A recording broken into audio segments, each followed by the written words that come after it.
Okay, so the last video on this channel I swatched this beautiful palette by Juvia's place called the Zulu Palette, and in this one I'm going to basically walk you through a tutorial of this eye makeup. So for this eye I used only shades from this palette. I used 3 shades and they actually happen to be the very top row. I used brown, yellow and orange.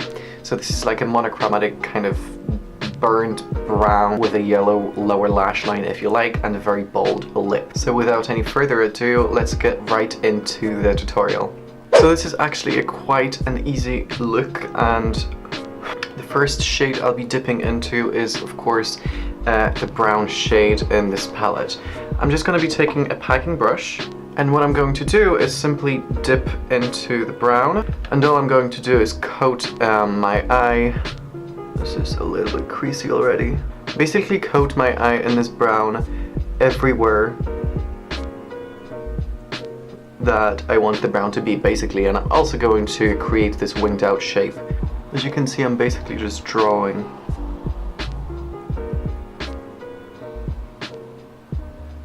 Making this winged shape.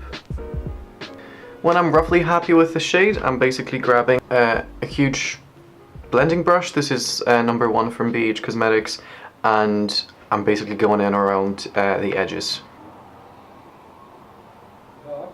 And now I'm just going back and forth between the packing brush and the blending brush. As I blend away the edges, some of the, the actual inside becomes patchy, so I'm just basically playing around, making sure that everything is as brown and as blended out as possible. So I'm basically just going back and forth until I'm happy with the blend and the shape. Now if I want some intensity back in, I'm just grabbing a tighter blending brush, again grabbing the brown onto it, and I'm just blending around wherever I want it to be a little bit darker. Take your time with this and I'm sure you'll arrive at a good place eventually. Next thing, I'm taking a skinny, flat, fluffy brush, and I'm grabbing the orange on just the very tip of it, and I'm making sure to tap off the excess. Basically, I'm just going to go around the edge of this brown blend to burn that brown a little bit more, just like you can see it here.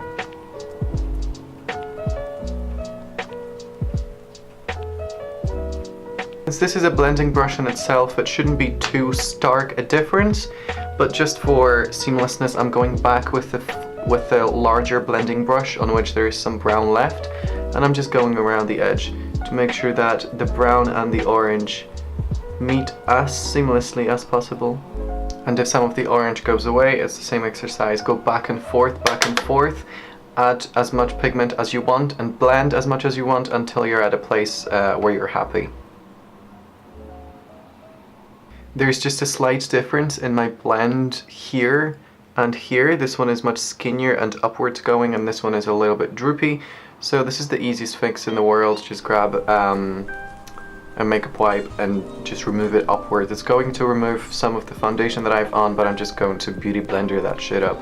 Okay, there comes a point where you need to stop. I am a victim sometimes of just going back and forth, blending and not blending and doing this and doing that. And eventually you just have to accept that it's not going to be symmetrically, it's not going to be geometrically identical. As long as it looks fine, I think that's fine. Next step, I'm grabbing just a tiny brush, a precise brush. This is number 6 from BH Cosmetics. It is literally just like a concealer brush. I'm dabbing into the brown, and I'm basically going to go into the inner corner just to make sure that I'm covering it in the same brown.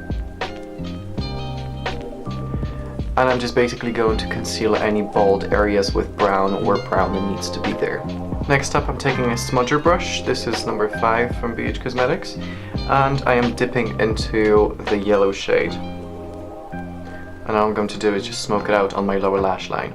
I find that I don't think the yellow in this palette is of poor quality. I think it is the best yellow I've ever used.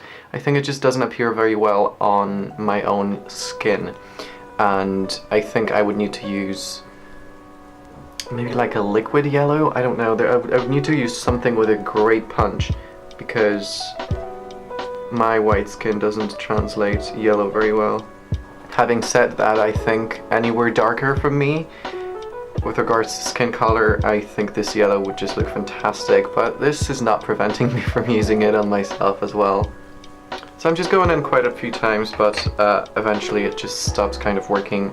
Then I'm just grabbing a smaller brush. This is my favorite, it doesn't have a name. And I'm dabbing into the orange color, tapping off the excess, and all I'm going to do is just darken.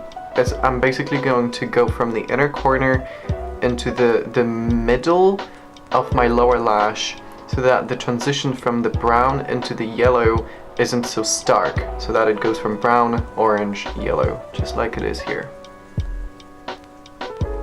Just a few brush strokes, that's all it takes. That's basically it from this palette. This is of course the Zulu Palette by Juvia's Place. All I'm going to do now is highlight my brow bone, put brown in my waterline, put mascara on, and then put both lashes on, and then I'll be right back. Okay everybody, so this is the finished look. I did what I said I would. Of course, I put lipstick on as well. I put on lashes, brown pencil in my waterline, highlighted my brow bone, and then I just did my lips. So quickly, just what I did for lips, I did this beautiful brown from Clara Cosmetics Kiss Proof Lips. This is a liquid lipstick, and this is the shade 14.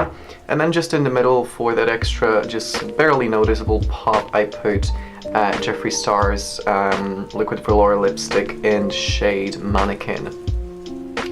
On top of that, I just pumped up that highlight as well. I put a little bit of green emerald from Kat Von D Alchemist highlighting palette. Just, I thought the green would go nice with the earthy tones of this look overall. Right, I hope you enjoyed this look. I hope you can recreate it yourselves or even take inspiration from it.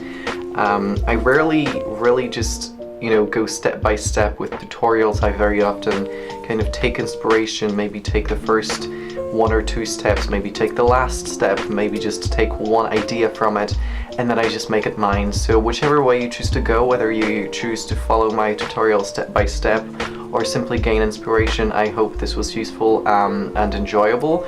And if you do decide to follow this, just let me know down in the comments below, post your own videos or Instagram links, all of that stuff, so that we can all kind of see what we do in our spare times in front of the mirrors. Right, this is it. Let's wrap up this video. Subscription to this channel, of course, is as always very optional, but if you decide to subscribe, I hope you enjoy your stay. I will see you in my next video. Bye!